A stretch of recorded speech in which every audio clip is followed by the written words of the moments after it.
Oi, não tem como começar esse vídeo sem explicar o que é Trindade, então paciência. A Trindade, do latim Trinitas, é o que define Deus como três pessoas consubstanciais, expressões ou hipóstases, o Pai, o Filho e o Espírito Santo, um Deus em três pessoas. As três pessoas são distintas, mas são uma substância, essência ou natureza. Nesse contexto, a natureza é o que se é, enquanto a pessoa é quem se é. Guardem isso. A palavra Trindade não aparece na Bíblia, mas é usado para dar nome ao conceito bíblico que o Pai, o Filho e o Espírito Santo são a mesma pessoa. Com esse conceito surgem afirmações como: Deus se fez carne e habitou entre nós, ou seja, o Criador se fantasiou com um ser humano e habitou entre nós. Nesse caso, Jesus é a mesma consciência que o Criador, eles são o mesmo ser, embora em formas diferentes. Isso fica claro quando 110% dos crentes na teoria da Trindade afirmam de boca cheia que o Messias é Deus, se referindo ao Criador dos céus e da terra. Só que ele teria aí se esvaziado da sua plenitude e se tornado basicamente um humano, a saber, Jesus, se referindo também ao Messias.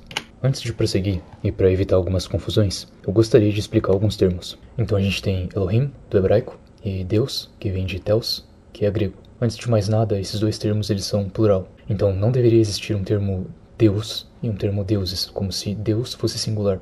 Na verdade, os dois conceitos, eles são plural, em suas respectivas línguas. Mas nem por isso significa que se tratam de dois seres ou mais. Na verdade, a gente tem o plural majestático, que é um conceito que eu vou explicar mais pra frente. No entanto, o importante para se entender aqui é que isso é um título genérico muito honroso a um ser imponente. Isso fica claro quando a gente denota que foi usado para deuses pagãos em Juiz 11:24, 1 Reis 11:5 e Samuel 5:7. Foi usado também para juízes em Êxodo 21:6 ou 22:8.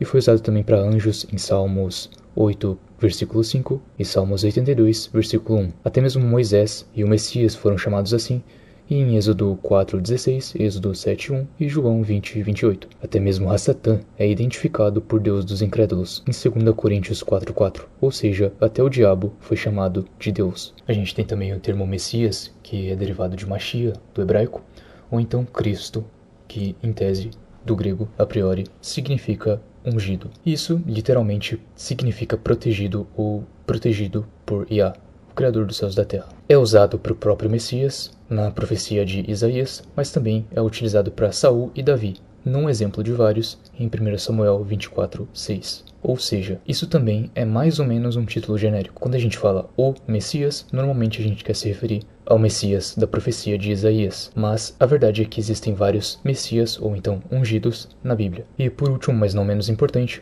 Ruach HaKodesh, ou Espírito Santo, enquanto que Ruach significa hálito ou sopro, Kadosh, ou Ha-Kadosh, significa o separado, ou santo.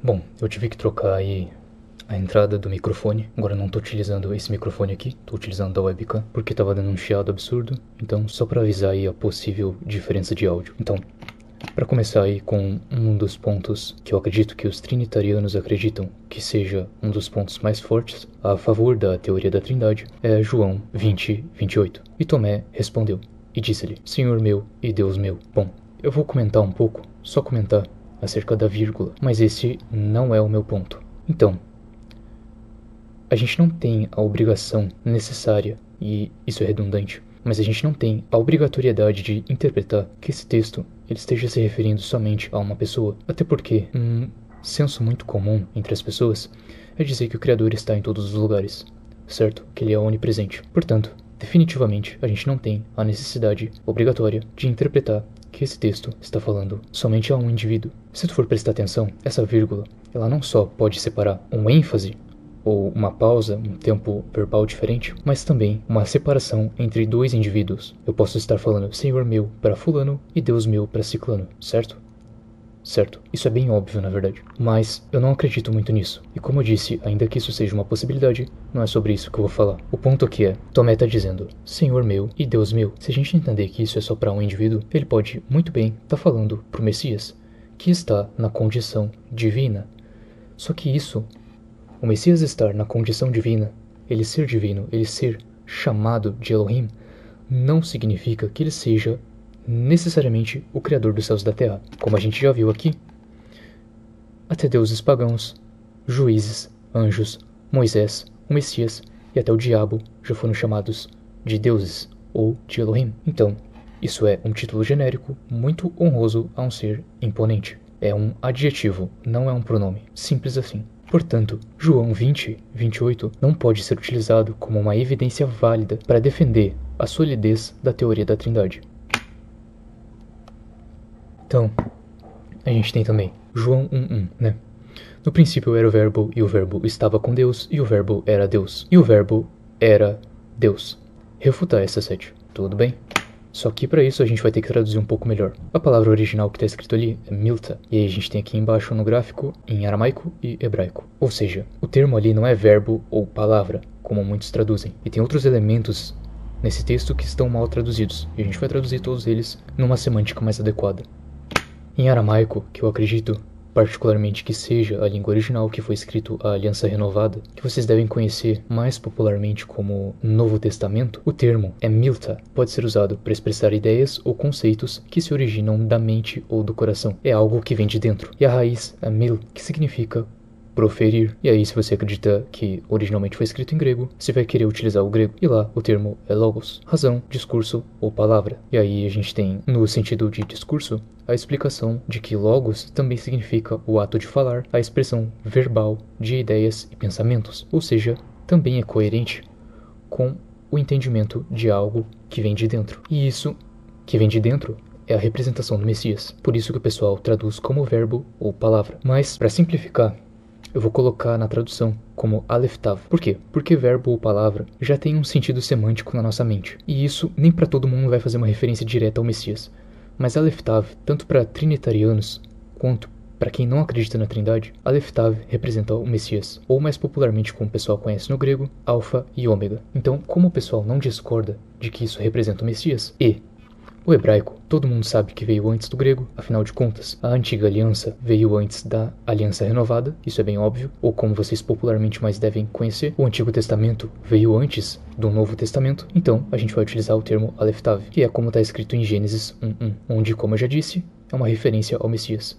Mas antes de seguir para o resultado da minha tradução, a gente vai dar uma lida no comentário de William Barclay, que é um teólogo trinitariano, ou pelo menos foi o que eu encontrei sobre ele. As fontes que eu achei sobre ele diziam que ele era trinitariano.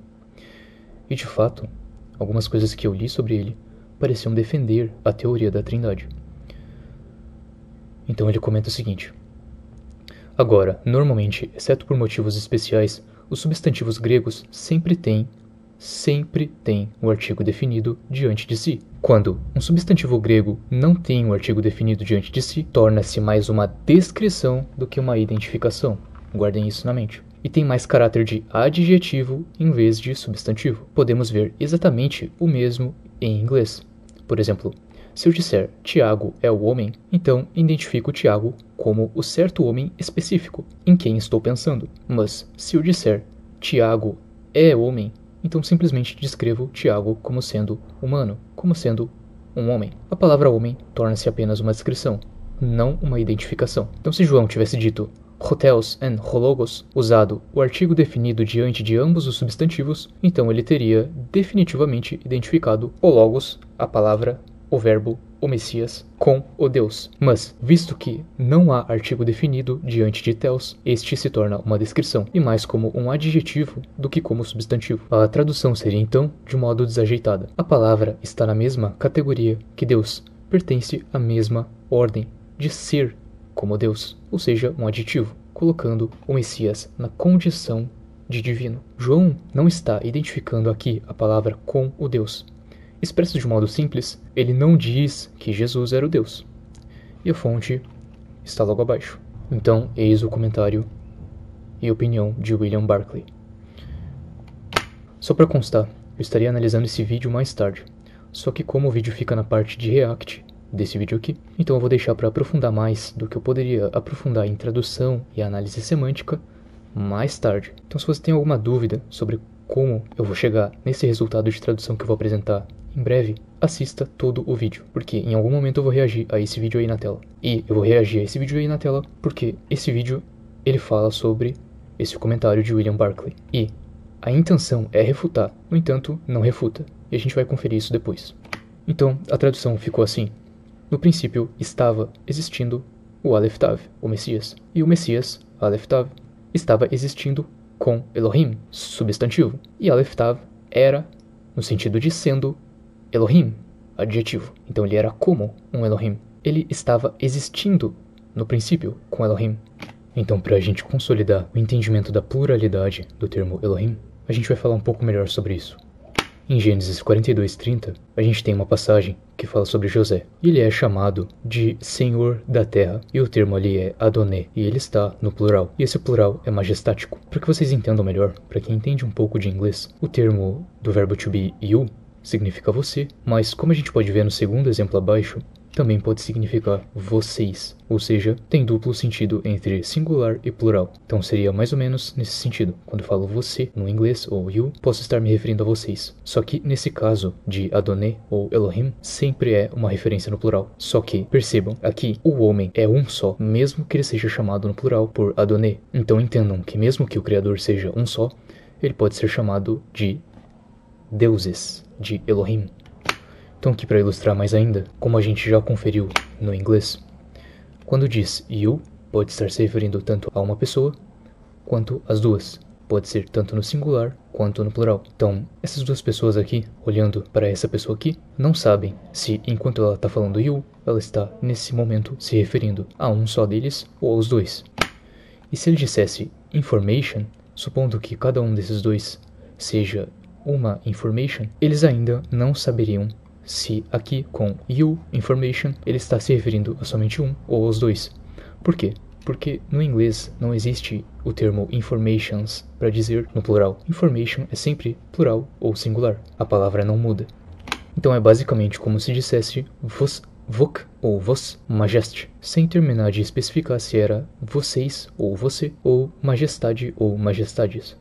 Mas e o resto do texto 7? Todas as coisas foram feitas por ele, e sem ele nada do que foi feito se fez. Isso por si só já não identifica que o Messias é o Criador de tudo? Bom, eu já traduzi essa parte. O correto seria: todas as coisas foram feitas através dele, por intermédio dele, e sem ele nada do que foi feito se fez. Mas como eu disse, na parte de react desse vídeo, a gente vai falar um pouco melhor a respeito da tradução desse texto em específico. E aqui só para comprovar que até no grego está escrito através, uma preposição primária que denota o canal de um ato, através. Ou seja, não está escrito todas as coisas foram feitas por ele, está escrito todas as coisas foram feitas por intermédio dele, através dele. Então quando eu digo, por exemplo, eu fiz um pão sob essa mesa, ou melhor, eu fiz um aplicativo através deste computador. Quando eu digo eu fiz um aplicativo através desse computador, eu não estou dizendo que o computador fez o aplicativo. Quando eu digo que eu fiz um pão sob a mesa, ou através da mesa, eu não estou dizendo que a mesa fez o pão. Então esse é mais ou menos o mesmo sentido semântico. Então, só para ter certeza de que ninguém vai se perder, a gente vai resumir o que a gente viu até agora. João 20:28 e João 1:1-3 não podem ser usados para validar a Trindade, porque o texto não diz que o Messias era ou é o Criador, mas apenas que ele estava na condição de um Elohim ou de Elohim em adjetivo. Por exemplo, estava poderoso. Logo, não pode ser uma proposição válida, o que invalida em argumentação. E também eu gostaria de comentar que a gente vai perceber que a teoria da Trindade é tão forte quanto dizer que estamos numa simulação da Matrix, ou que o Criador dos céus e da Terra é cor-de-rosa. Afinal, a força de argumento se valida em sua base, e a base para a Trindade é zero, como veremos daqui a pouco com base em outros textos que vamos refutar. Então, antes de seguir com os demais argumentos, para quem está mais apressado, eu vou explicar o que antes do porquê. Então eu vou fazer as afirmações sobre o meu ponto de vista, a minha perspectiva a respeito desse tema sobre a Trindade ou a conexão do Criador com o Messias. Então aqui vai. O Messias não é o Criador dos céus e da terra e não é o Ruach HaKodesh, ou o Espírito Santo. O Messias é na verdade o primogênito da criação e ele é mais uma criatura do Criador. Eles são sim conectados, assim como as pessoas são conectadas ao Messias e ao Ruach HaKodesh, assim como estamos todos conectados, Echad, mas ao mesmo tempo não somos o Criador. Não dividimos consciência, ou seja, eu sou uma consciência à parte e individual. Você é, o Messias é, o Criador também é. Não temos uma explicação clara, e preste bem atenção nisso, nas Sagradas Escrituras sobre a totalidade da natureza dessa conexão, seja entre humanos como nós, ou entre o Messias e o Criador. E essas afirmações que eu estou fazendo vêm de uma argumentação baseada no que está escrito, e não além do que está escrito, diferentemente da Trindade. E com convicção eu afirmo, a argumentação para embasar as proposições que eu apresentei acima são irrefutáveis e completamente e tranquilamente verificáveis nos textos originais ou mais aproximados do original, ou seja, excluindo a possibilidade de traduções mais contemporâneas que acabem servindo a alguma linha enviesada de ideologia, doutrina ou religião. Então agora eu gostaria de iniciar o react do primeiro vídeo e a gente vai ir analisando os argumentos conforme a gente for assistindo juntos. お前も殺してやる絶対に殺してやる